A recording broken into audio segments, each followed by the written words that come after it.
Now it's time to introduce the Culture and Health Platform. It's an exciting initiative launched by Culture Action Europe. This platform brings together members from 12 different countries, united by a shared vision and supported by funding from the European Union. Please join me by giving a warm welcome to the platform members and to Cornelia Kiss, Head of Culture and Health at Culture Action Europe.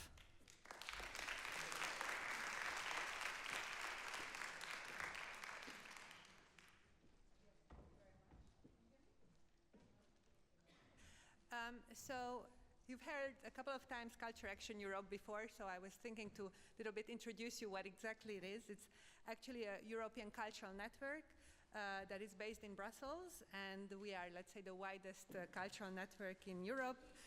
We have over 280 members, and many of our members are cultural networks themselves, but also you have organizations, even individual people as members.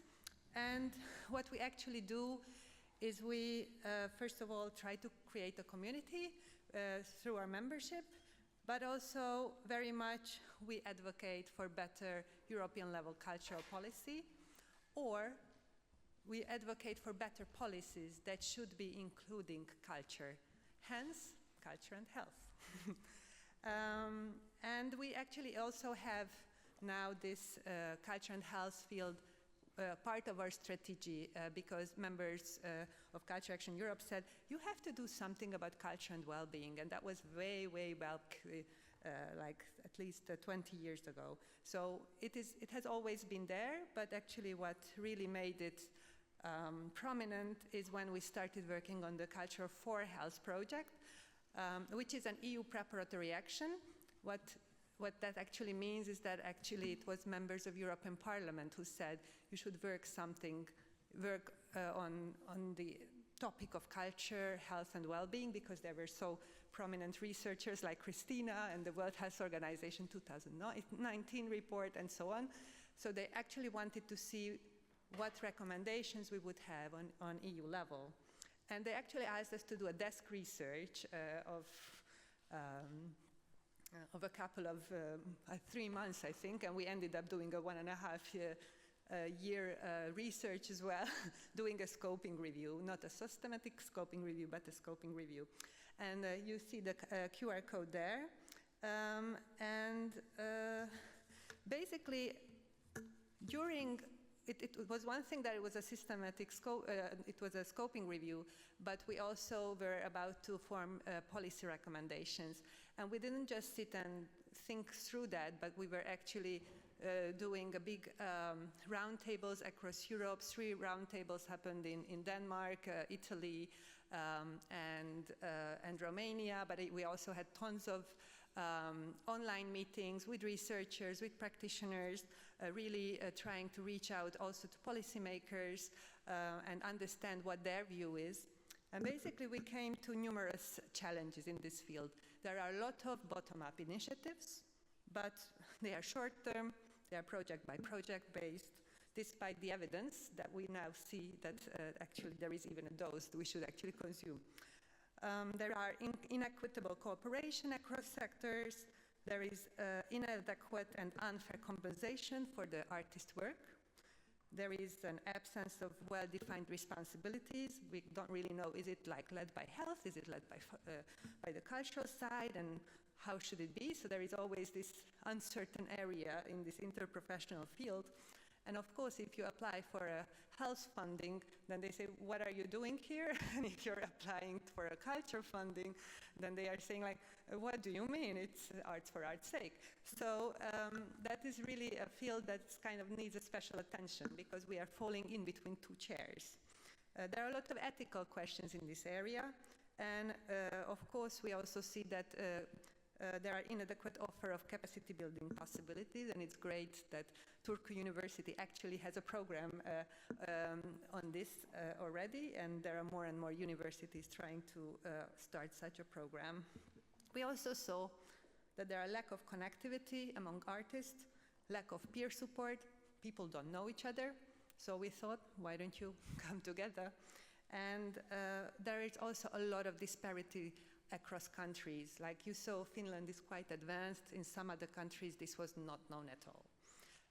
So we actually thought of making a culture and health platform. We applied, of course, for EU funding, and of course we will tell you about it, but actually we were also very successful because another project, a sister project called CARE, Scaling Culture and Health Initiatives, also started, where we are actually looking at how we can go from a pilot to a more strategic work, and that's what we strive to do. So these are not just projects. We really want them to help with changing, let's say, policy making and changing the field to a more systemic way of working together. So these are the resources of the Culture for Health project. What I want to highlight is, of course, not only the report, but the huge, more than 850 projects are in our database, which are working in the area of culture and health. And this is not stopped. This database is open for the next 4 years, so I really, really encourage you to contribute with your project to it. Why is it important? First of all, it, of course, shows how big the field is, but it's also a very, very good learning tool for researchers and also for practitioners who want to start a similar project in your country, in their country. It's much better if they learn from your project. So they don't start, we don't reinvent the wheel here everywhere, but that's why connection and peer learning is so important in this field. And of course, I'd like to also highlight Cluj Culture Center, who had a huge job in putting this together, this project database, as well as, of course, the Culture for Health report, which is led by Dr. Rarica Zbranka. So here you have the structure of the report, and where we, I think, tried to push the boundaries a bit is more that we didn't just look at culture and health, but very much about culture and subjective well-being and culture and community well-being. So we really kind of moved from the individual, trying to fix the individual through more of the community space. Actually, there were 8,000. So we did, well, actually more, Rarica Zbranka and her team did a search in scientific databases through keywords, and they had 8,000 results, from which only 310 got into there. So that's also, I think, one of the reasons why researchers didn't want to do search on well-being, because it's quite a big, and that was still before using AI, let's say. Here, I think most of you know about what arts and culture can do. I just, again, mention that we basically updated the World Health Organization report in 2019. It was there on the table, but it didn't have enough publicity. Then came COVID, and actually COVID, I think, is one of the reasons that now the field is really emerging as well, because also policymakers felt on their back how it is to be socially isolated and how they are actually turning towards cultural activities for better well-being and better health, mental health as well. We also had a set of policy recommendations. I already explained you how we had these series of roundtables and really talked with so many people, and we kind of formed a recommendation into 4 big areas. You can see this in the report. Dedicated strategic and financial support. The other area is about knowledge and awareness building.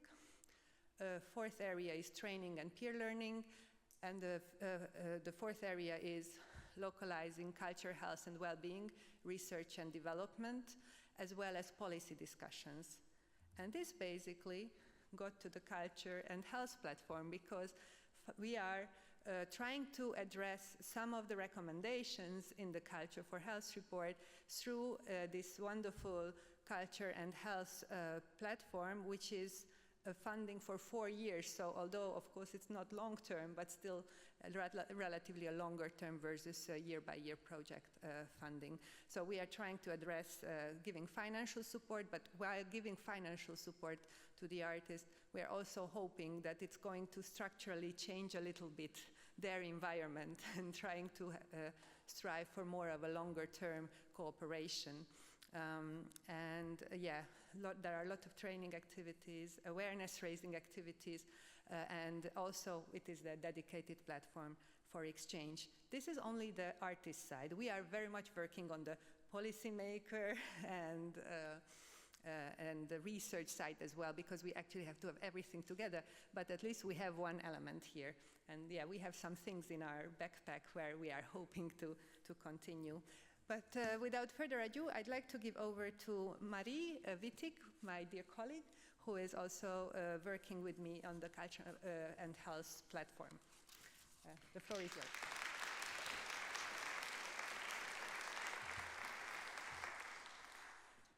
Thank you so much, Cornelia, and also from my side, a very warm welcome and good morning to every one of you.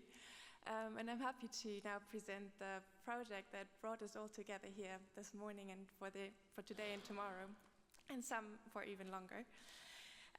We started implementing the Culture and Health Platform 11 months ago, on the 1st of November 2024, and the EU funding will continue until November 2028. The main aim of the platform is to support and promote emerging European artists working in the interprofessional space of culture, health, care, and social sectors.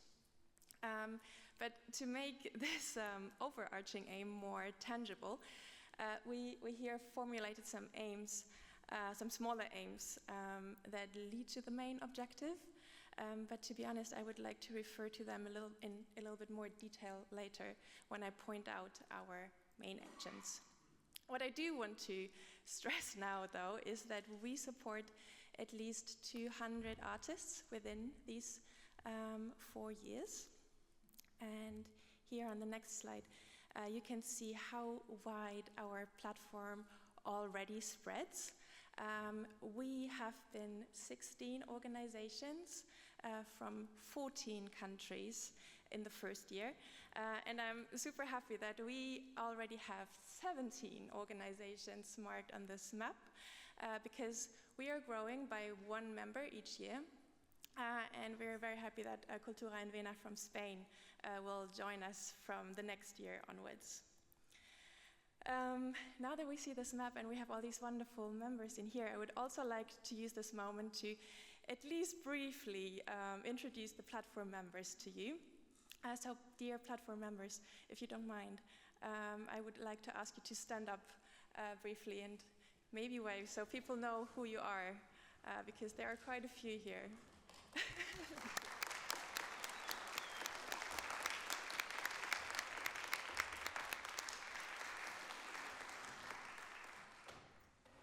Thank you so much. Thank you so much. I will now continue with the platform actions that I mentioned briefly earlier. So I will just give you a brief overview, and then I'm very grateful that I have 4 wonderful members who will help me explaining them to you in a little bit more detail. So one of our big efforts are the national calls that take place yearly. And then from next year onwards, we also have EU-wide calls. And with these calls, we select and support artists working in the field of culture and health to implement their projects. This year, we already supported 54 artists with their projects. And I'm happy to share that we were able to bring 24 of them to the Culture and Health Forum today. And again, if you don't mind, now I would like to ask the artists to stand up, and let's welcome all our artists.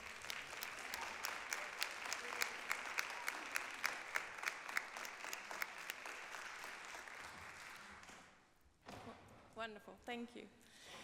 This was a very brief introduction, and I'm sure if it was too fast and you didn't recognize all of them, you do recognize the platform members and artists with those yellow stickers that we have on our badges. To get on with the list of actions, we also organize online and on-site training offers in English and local languages. Here, Kim from Ireland will provide you more insights in a second. We furthermore organize shadowing projects, which will be brought to you closer by Sofia from Italy. And then, of course, we also bring our artists to the shadowing projects. We also mentor the selected artists, and in addition, provide online roundtables in which we bring artists working in the same artistic field together and enable exchange by an input part and by an exchange part afterwards. And then in addition, we organize awareness-raising events for the health and social sector. Here, Angela will soon explain you more. And then lastly, probably most obviously today, we have one big event, one big conference every year, starting today here in Turku. And here I want to thank Anna-Marie and her wonderful team again for this amazing effort.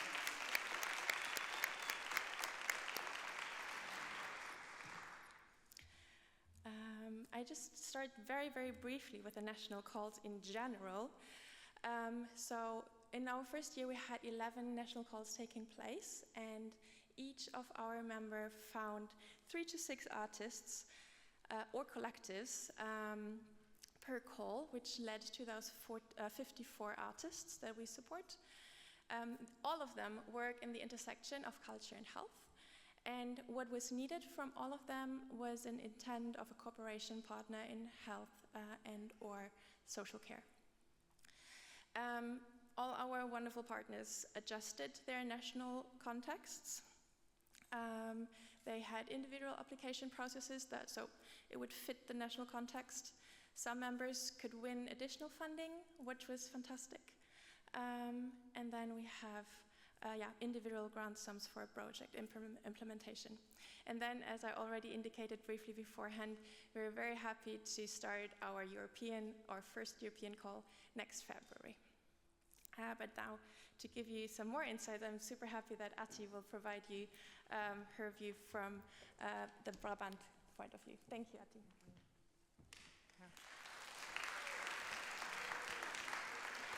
Thank you very much, Marie and Cornelia, also for the organizing of the events. And it was always wonderful, the work you do. I was asked to talk a little bit about our national call in the Netherlands.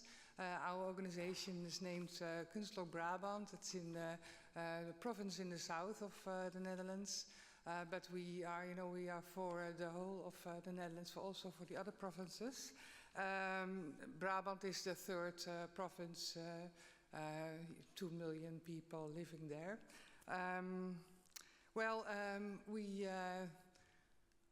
We organized a selection board for the national call. We had 42 applications, and I asked people from my network, which I'm working for a long time with. That's one woman, she's called Maaike Mul. She was already working for 20 years in an elderly home, and she's now a member of a management team. And she does very interesting projects, inviting artists to experiment and to work also with elderly people. Then an academic researcher, Kirsten Krans, he's from Arts for Health Netherlands. That's an organization in the north of the Netherlands, and she is working from the university. She also did a report in the Netherlands to,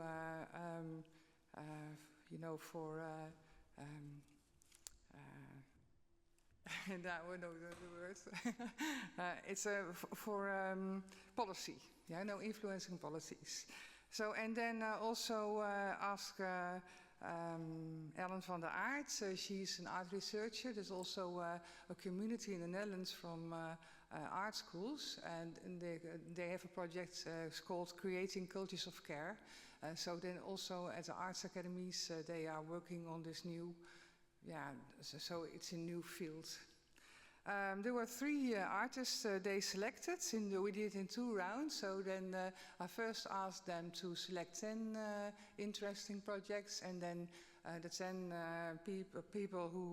artists who applicated, they said, we said to them, well, maybe you can give us more information. And then they selected 3 artists out of 10. And the 3 artists are sitting there in front of me. Yes, so that's Katja Gresley. She's working with, she's a dancer, choreographer, and she's working with deaf children, and also impaired children, dancing lessons with an organization, national organization. Then Sonja van Dolron, so this is Sonja. She's working in Rotterdam, and she has a studio on wheels, and she goes all through different kind of communities in Rotterdam, and where she does painting and drawing classes, and she wanted to make it more sustainable, her initiative. And then we have Nieke Koek. Where is Nieke? Oh, Nieke is there, just above. Nieke is working in a hospital in Amsterdam. She works, she has a studio in the hospital where people come to her, and then they go in a dialogue with clay, and people, they make a form out of their pain, how they experience pain, and that's another way of talking about things, and she can tell a lot about it. All very interesting projects. What did we do?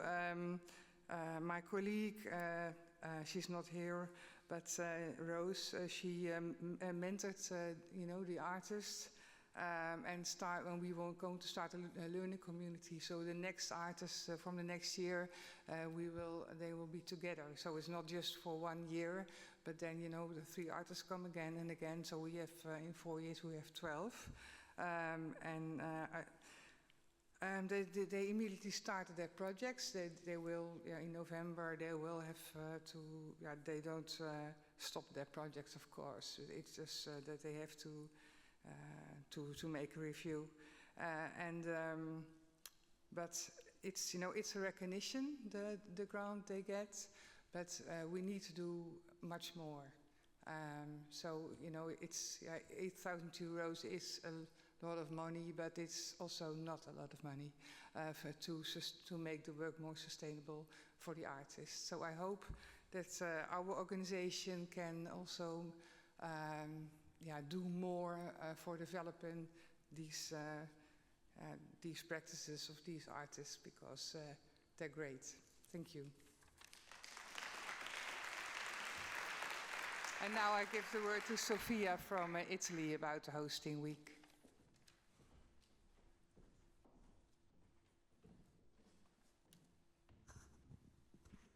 Good morning. I will tell you something about the shadowing program that the platform is... shall I click?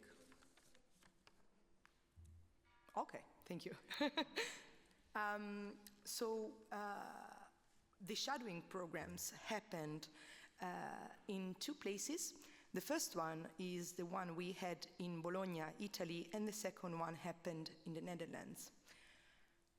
The aim of the shadowing programs was, and it is, to let international artists come to learn from peer artists new techniques and new opportunities, also with local networks. The shadowing program that happened in Italy, the project framework was thought to be all around care, creativity, and community. Since in Bologna, in our cultural center called Associazione Oltre, we work with community art and community networks, both bridging grassroots associations with European level networks. So we decided to organize workshops all around the city so the international artists could really understand what community work means. We decided to involve one of our most skilled artists, a printmaking artist, to lead the program, Bianca Kaplan. And we made all the posters and the murals we created inside these different communities, they stayed. Nowadays, they are displayed as permanent symbols of belonging, care, and citizenship. Then we decided, as I told you, to go around all these different network of associations that had different target groups. So we went around working with children, seniors, people experiencing homelessness, individuals with disabilities, youth, elders, like very different target groups. And for the artists, it was an immersive experience. Then these are some of the feedbacks we received from the artists, but also from the associations we work with, from the target groups. The artistic self-expression was healing, and to many people was trauma processing. They had the chance to tell about their stories while working. So while they had the hands-on materials, they were talking about their own experiences. The artists also were surprised about the social engagement that these kind of workshops create. They saw hands-on the mutual help, the dialogue, the connection it creates, and the care the senior artists put into delivering the workshop created a space of where hierarchy dissolved and engagement could flourish. And finally, and of course not final, the artists felt, but also the target groups and the people involved in the workshops, they felt part of something bigger, something that grew bigger than the local networks. So here we get to the added value of the platform. It was essential to have the help and the support to get these international artists, but again, the local associations could be, in this case, connected to the higher and bigger European ecosystem, but at the same time, the CultureAndHealth Platform helped us with the local visibility, so we could get additional local funding to work in more associations. So we could get the funding to pay the senior artists, and in this way, as you see all the logos, these were all the communities and all the associations involved. And a first sign of impact is that the Ministry of Culture in Italy has commissioned a mapping of local initiatives. So I want to say, finally, like the artists and the local associations and the politics understood how art can nurture resilience, well-being, and community bonds, while the CultureAndHealth Platform amplified those results. So thank you. And now I will introduce you to Kim.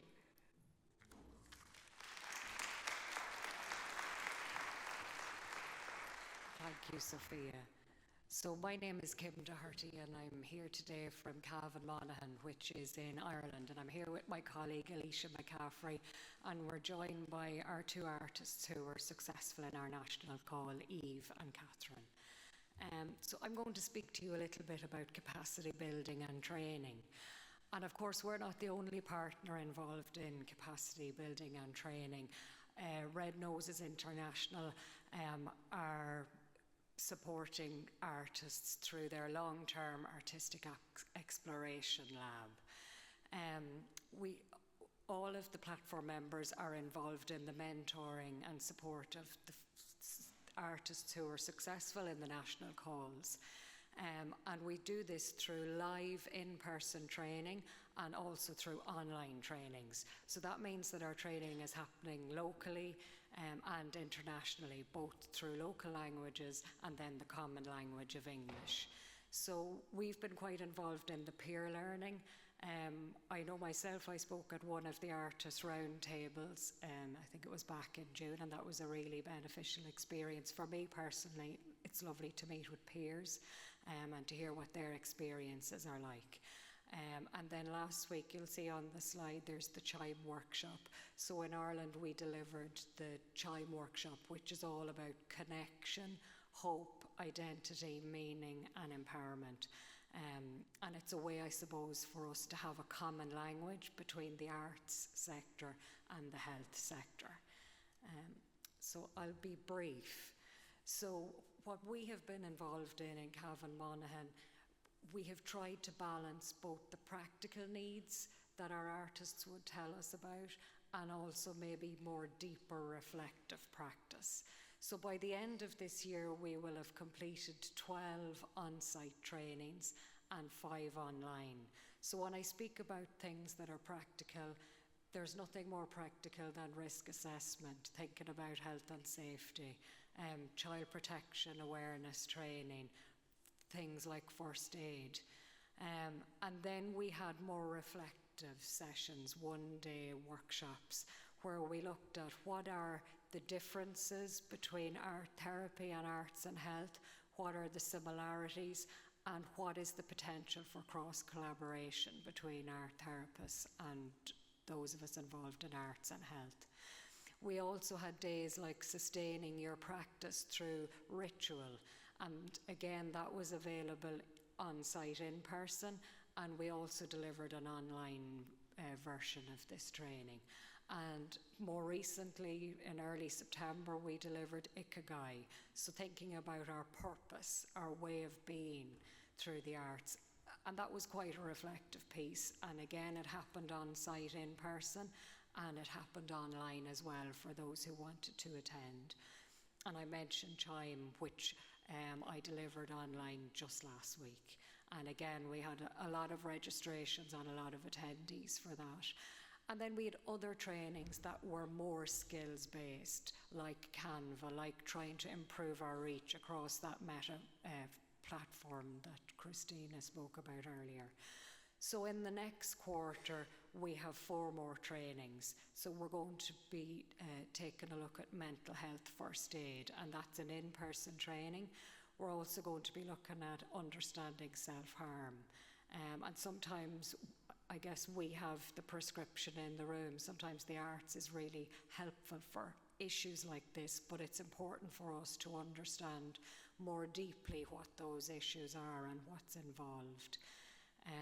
And then we have, again, the more practical, so facilitation skills. How can we as artists improve on our facilitation skills? And that's going to be an in-person training.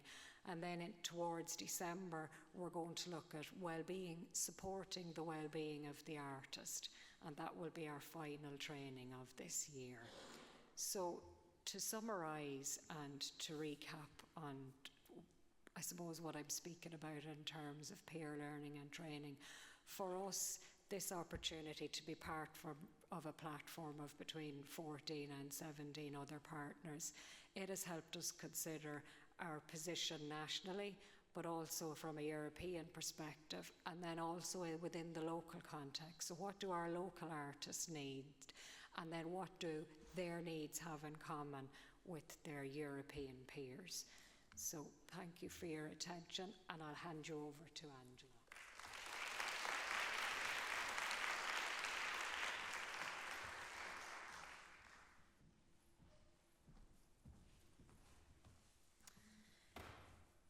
Hello everyone, my name is Angela. I am here representing EUREGA.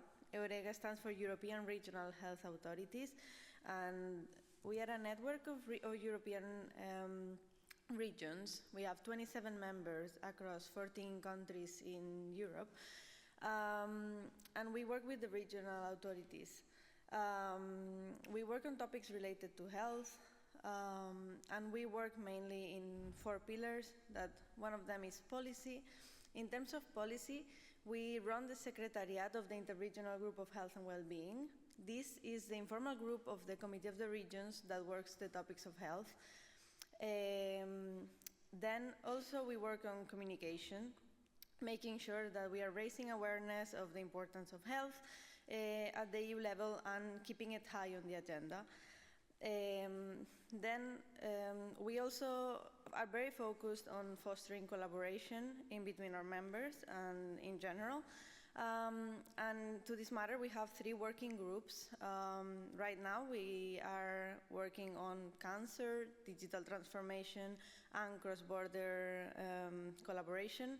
But hopefully one day, and if there's more members that have experts and interest, we could have a mental health working group, for example.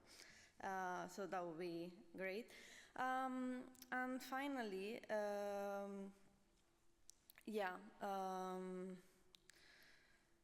we also engage in European projects, as for example the Culture and Health Network.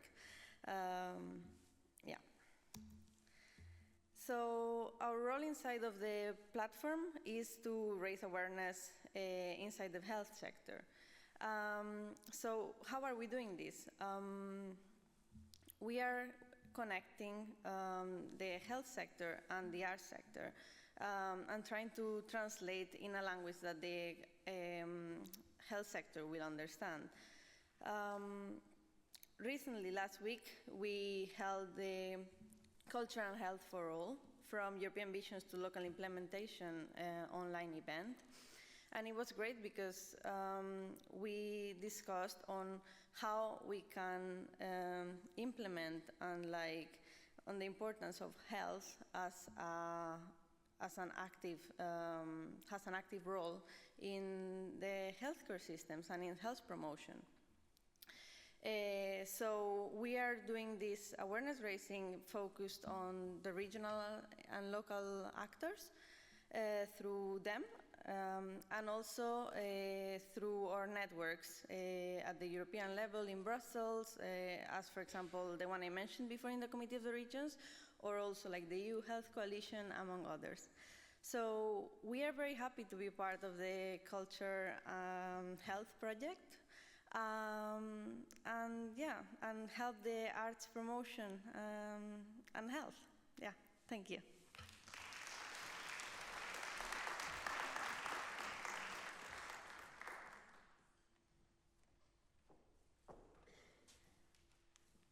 So thank you very much, Angela.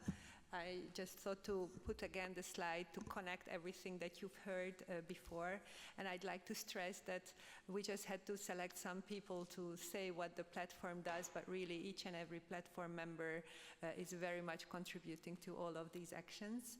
And as you see, as also Mari mentions, this increased visibility and showcasing the work of the artist is what is happening here. And of course, during the conference, you will have a lot of the Culture and Health Platform artists actually presenting what they do, either through a presentation or through an immersive workshop. Just some final thoughts of what is coming up in the area of Culture and Health Platform. Actually, I just want to touch base on something you might have heard, like Culture for Health and then Culture and Health. That is actually one of the learnings that we had during our first meeting. We've been criticized that, let's say, we don't have an equity between the two sides, so definitely the platform is now called Culture and Health, but we had so many followers as Culture for Health, so that's why, let's say, social media, you might find Culture for Health on LinkedIn because we had a lot of followers, but we are trying to transition towards Culture and Health, but it's not that easy to change the name on these platforms. So just now you give some background information. I also mentioned the other project, our sister project called CARE, where we will have a Cluj hub on solidarities of care in the arts and health and social spaces. And also there is a campaign that I will be showing you. We've worked together with Christina Davis to copy a quick and dirty version of the campaign. I'm going to show it to you a bit. We will have a conference in Leuven, but the next such showcasing event will happen in Vienna, 7th to the 11th of September in 2026. And as Mari already mentioned, we will have EU-wide and national-wide calls from February on. Actually, it's 2026, we have to say that. Just one thing that it actually is happening, one of the platform members, Non-Dimensional Partnership on Culture, on the 2nd of October in Helsinki is actually having its final conference. It's more about how to have arts and well-being as a creative business in the future of livelihoods. But I'm not listing the trainings, I'm not listing so many things that are actually happening online because it would just not fit in the slide. I just wanted to touch base on what actually you as a person can do, as a person, as an artist, as a practitioner, as a researcher. So one of the things, like, please think of yourself as a change maker. You are part of this movement. Raise awareness, advocate, challenge people, try to talk the language of your counterpart, and if you know what clings with them, what is their strategic goal, try to find your angle to actually promote this area of culture and health, because we know it is working. We know that it can really, there is a huge potential of this area, and it is kind of sad if it becomes a pilot, research by research, pilot by pilot level. Do share your project on the Culture for Health website. This I already mentioned, so this is the project before, but we are still collecting for the next 4 years the projects, and it is really is used. Actually also, for example, if somebody wants to speak on a conference looking for an artist in the area of what, I have heard World Health Organization searching in this database for these kind of people, so it is really worthwhile to be part of it. Of course, follow and share opportunities, and here you have something that we are starting as of 3 o'clock today. It's called the More Arts, More Wellbeing campaign, working together also with Christina Davids, a little bit copying or a little bit like adapting it to European context. It's not as big. It's just a social media campaign, but it's a first start to see. And we are actually targeting 3 places, Turku, so please like and share. But we are also targeting Mondia Cult. It's happening in Barcelona right now in these weeks. There are 3 big events. One is this one, but you have the ministers of culture are actually gathering in Barcelona in this same week. So we are definitely going to target their social media there, and there you will hear after lunch this OMC panel, we will explain what is actually happening on a political level, where we are very much active as well. And there is another place that is happening this week, is something which you call the Gastein, which is actually a health conference, so all health people go there. We are also targeting with this campaign to Austria Gastein. So let's hope that it shows up in many policymakers' social media. So stay in touch. Here you have a QR code for our newsletter, LinkedIn, and here you see what is Culture for Health and what is Culture and Health, depending on when we started our social media. And yeah, thank you very much. I think